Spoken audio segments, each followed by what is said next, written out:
Hey everybody, welcome back to Tipped Out. Neon here, and today we're going to be looking at Battlefield 1. It came out on the 21st. This is our first video on it right now, and it's a voiceover because I'm going to go in depth on some of the historicalness of the game. Because I took history in university, I figured might as well use my knowledge some way, so why not use it in video games that I like. So, here we go. We're going to go into this thing, and we're going to stop and discuss some of the weapons and the battle that they're in, and as much detail as I can. Pretty much, it's all from Wikipedia. Oh, things are getting intense. Here we go. All right, so let's see. We got looks probably like an American there. German. Boom. Shoveled in the head. Got some tanks, some destruction. This looks crazy. Oh my, is that a rock? Man, yeah, that's the thing. Brutal, brutal, brutal, brutal. Hand to hand, once the enemy got close to you, it just became whatever you could find. Look at those. Okay, wow. Oh my goodness, head against the rock. All right. Okay, so what he's got there is the M1903 Springfield, or the 1903 Springfield, made in the US. It's pretty much a standard issue bolt-action rifle. Battlefield 1 is based upon events that unfolded over 100 years ago, 1914 to 1918. More than 60 million soldiers fought in the war to end all wars. It ended nothing.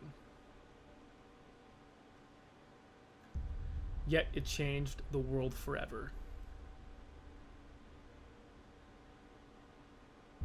What follows is frontline combat. You're not expected to survive. And the battle that follows, I believe, is the Second Battle of Marne. It is the last German offensive from July 15th to August 16th, 1918. The reason I have figured this out, I thought it was the Second Battle of Ypres. But it's not. It's the Battle of Marne because of the Harlem Hellfighters, which are the 369th Infantry Regiment of the U.S. Army. That's how I realized that it was the Second Battle of Marne, and because of the certain guns and stuff that are in it as well. Alright, so it looks like our starting gun here is the Hotchkiss M1909 Bennett, or the Hotchkiss Mark I, or even the Hotchkiss Portative. You can see it has like that nice little platform to help feed the bullets. And then eventually turned to Hotchkiss M1914. Very cool graphics for sure. My barrier got destroyed, so I ran away from it. Trying to stay as loud as long as possible. This was my second time playing through this. The first time I played through it was terrible, so I figured I'd redo it and try and focus, stay loud as long as possible so we can talk more about it. There's just your standard grenade. I have to do more research on the grenades. I didn't see any that were like round, but I didn't want to stay on the grenades long. I figured the guns was more important in the battle itself. So obviously we're fighting Germans and we're the Americans. Keep in mind, this gun was made by the French, so in 1909. So you can see by this point, everyone is kind of sharing the guns that they've all made. And well, it is near the end of the war, right? So you can see a tank carcass up there. Tanks, funny enough, were terrible really in the war. They're very slow and not super useful. I think the max speed was like 3.7 mile an hour. That's what I got on my notes here. The British Mark I was the first tank ever used in the first battle. The first battle was used, it was the Battle of Flourset, sorry, which is the Battle of Somme, essentially. Okay, now quickly I'm using the Colt Model 1903 Pocket Hammer. The reason I know it's not a different, there's another Colt Pocket. The reason I know what this one is because it has the hammer in the back. You can see it right there. That's why it's a Pocket Hammer. John Browning is the designer, and it was built by Colt, obviously. It was a service pistol, so it's your gun to believe that you were given when you joined the army. We came from all over the world. So many of us thinking this war would be our rite of passage, our great adventure. Let me tell you. We'll get back to the tanks in a sec. Now I'm hopped on is the Vickers MK1, which is just a machine gun. I figured it was a Vickers because if you look in the front of it, there's like little curves or whatever on the gun, and I figured that was why it was the Vickers. Generally, I think it's like an 8-man team generally to be used with it. Fun fact about this one is it was used on planes as well. It was designed, someone had designed a plane to have this on it, and that was the Vickers, something Vickers plane. but it wasn't actually used. The Lewis gun was actually the gun that was placed on it when it actually went into service. Right now I'm just shooting at a Zeppelin. I don't know if I can kill it or not. Zeppelins were used for bombing. They weren't super effective. They're more scary than anything. Alright, now I've picked up a Remington Model 10 shotgun designed by John Penderson. A little pump action. It was designed in 1908. You can see the back piece slide out because he pumps and shoots at the same time. That's him reloading. Definitely don't want that to hit you in the face. Okay, so this guy's got the flamethrower. It's in German. It's pronounced Flammenwerfer. So they're really hard to kill in this game. I think the key to kill them is shoot them in the back or clip their things so they blow up. That guy might get blown up and run through. There's 2 of them from what it looks like. This part's super hard because you're like in the middle of a church and trying to like get around. You can see lots of the guys getting meleeed. They do capture the brutality of war quite well in this. I try so hard to stay alive, but when you start to take damage in this, you slow down. At least in this single player. I don't know how to be in multiplayer. I haven't played it yet. Like I said, this is just, I haven't gone past this mission. I think that guy in front of me is an enemy, and I'm like, oh crap. It's him getting shot, and then I die. Derek Simmons. I don't know if these people are real people. I tried to look some of them up. I couldn't find any of them. Like the tank, the shape of the war overnight. Here comes the tank. But yeah, like I said, I don't know if they're real or not. Okay, so tank. This is probably the Mark V, and that was the last tank.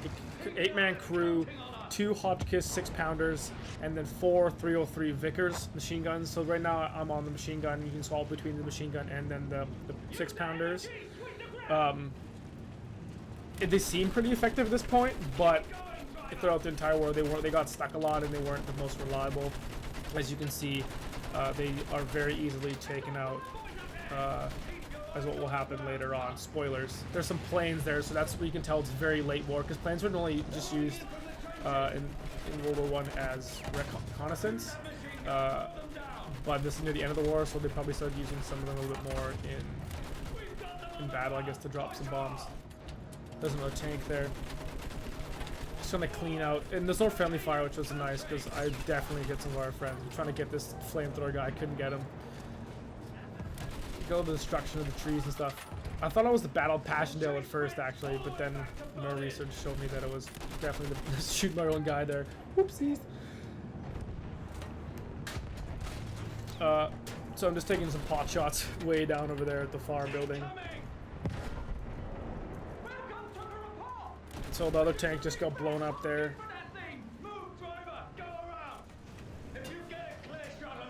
So it's pretty fun being in a tank. I'm not gonna lie, I enjoyed it.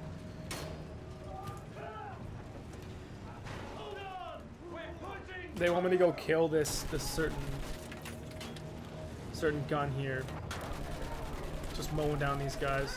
So I think that gun there the Germans were shooting at me is either the Becker type M2, which is an anti-tank gun, 20 millimeters and made in 1913.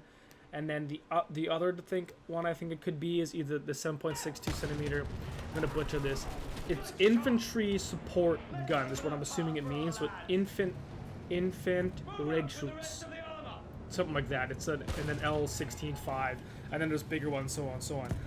That's the one that I think most likely it could be. Now, moving forward, you can see the garbage looks really cool. I think that's something in distance, so there's a bunch of guys running, so I shoot at them, why not? And since we're gonna make it, we don't. Here it comes, incoming artillery strike, boom. Matt Armstrong is no more. I really like how they do this zoom out transition to another guy that's kind of running around. That's kind of so there's some chlorine gas there. First used at the Second Battle of Ypres by the Germans. Now I got but they have their gas max, so we're well prepared. Now I have this weird gun. It's the Barrett M1918, or it's the Barrett OVP.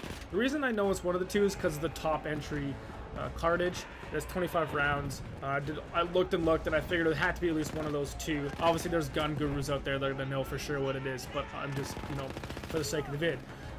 Both made in 1918, so they're fairly new for this time. Now, you can see I pulled out my little entrenching tool there, my shovel. Trying to just, it's just a gong show at this point. I can't zoom in because of the mask, I guess. Can't put it to your eye. So I'm just firing as much as I can at this guy, trying to stay alive, running around like an imbecile. I got a pistol. This looks like it's just the same one as before, which was the Colt Model 1903 pocket hammer. Now I shoot this gas tank and actually clip him, which was fantastic. Just doing my best to stay alive. I'm like running out of ammo and everything. And at this point now, I'm just trying to look for a gun. I'm trying to stay alive as much as possible. So now I pick up the gun, the M1907 SL Factory. The reason I know that you can know what the names of guns are, the reason I'm saying what they are, is because you don't actually know what they are. Since it's the very first video, you'll find out what they are later on. And it's just fun for me to tell you about it and try and share some of my knowledge that I've looked up on Wikipedia that all of you could do. Anyways, there's another one on the ground. It's the MP18 Factory, which is this one. And this thing's pretty cool. It's what the Germans are carrying. You see, there's another flamethrower guy, and he's gonna get me. My buddy dies there. I'm taking a ton of damage, and then for some reason I hide behind this tree and I end up just dying. I think it might just be a time thing. They want me to stop. I don't know. Whatever it is, I'm done. So now I come back to this guy from the beginning with the Springfield. This is my favorite gun of the show, of the intro. You can headshot and one-hit kill people with it. It's great. I dive super quick though. Just get meleeed straight down.